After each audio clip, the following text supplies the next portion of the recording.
क्या उस समय हमारी आत्मा नहीं दुख रही थी? तुम हमारे गुरुजी की फोटो उतार उतार के ले गए, क्या पता बाहर जाके तुमने जलाया हो, तुमने फेंक दिया हो, क्योंकि तुम काल प्रेरित हो, भगत के नाम पे तुम शैतान हो। हमारे गुरुजी की तुम फोटो को उठा के ले गए, हमारे गुरुजी की भक्ति बोध तुमने ले लेके फेंक दी, हमारे गुरुजी का भंडारा बन रहा था तुमने उसको फैला दिया, हमारे गुरुजी के आगे जोत जल रही थी तुमने उसको जो है बुझा दिया। क्या उस समय हमारी आत्मा नहीं दुखी थी? जितना जुल्म तुम हम सत्सेवकों पे करोगे, जितना गैर जिम्मेदाराना व्यवहार तुम हम सत्सेवकों से करोगे, जितनी राग द्वेष और ईर्ष्या तुम परमात्मा की विशेष आत्मा सत्सेवकों से करोगे, उतना ही ज्यादा बुरा बर्ताव, उतना ही ज्यादा दुर्व्यवहार, उतना ही ज्यादा इन काल प्रेरित मैनेजमेंट के पीछे लगी हुई माता बहनों के साथ में जगत वाले करेंगे। और ना तुम्हें कोई न्याय मिलेगा, ना तुम्हारी कोई बात सुनेगा, तुम्हारे साथ में कोई इंसाफ नहीं होगा, क्योंकि तुम सबसे बड़े नाइंसाफ इंसान हो। हमारी भी आत्मा दुखती है जब तुम साथ संगतियों को आगे रुकवाते हो।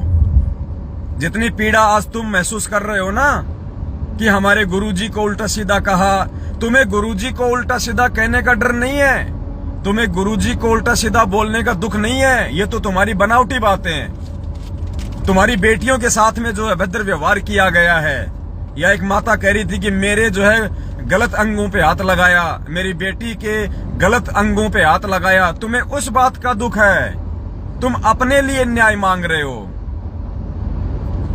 परमात्मा की पुस्तकें उन्होंने जलाई, इस बात का तुम्हें कोई दुख नहीं है। गुरुजी को उन्होंने भरा बुला कहा, तुम्हें इस बात का दुख नहीं है। तुम्हें दुख इस बात का है कि एक बेटी के सामने माँ को छेड़ा, माँ के सामने उसकी बेटी को छेड़ा, एक दूसरे को गालियां निकाली, तुम्हें इस बात का दुख ज्यादा है। तो तुम्हारे साथ में ऐसा क्यों ना हो?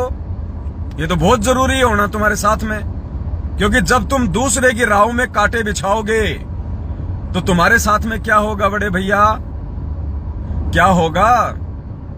साथ संगति में तो माँ बेटियां जाती हैं, बाप बेटा जाता है, वो भी तो ये सोच के जाते हैं कि हम जिस काम के लिए जा रहे हैं, साध संगति के लिए जा रहे हैं, वो हमारा काम पूरा हो, भगवान को भोग लगे। हमारी भी तो इच्छा होती है।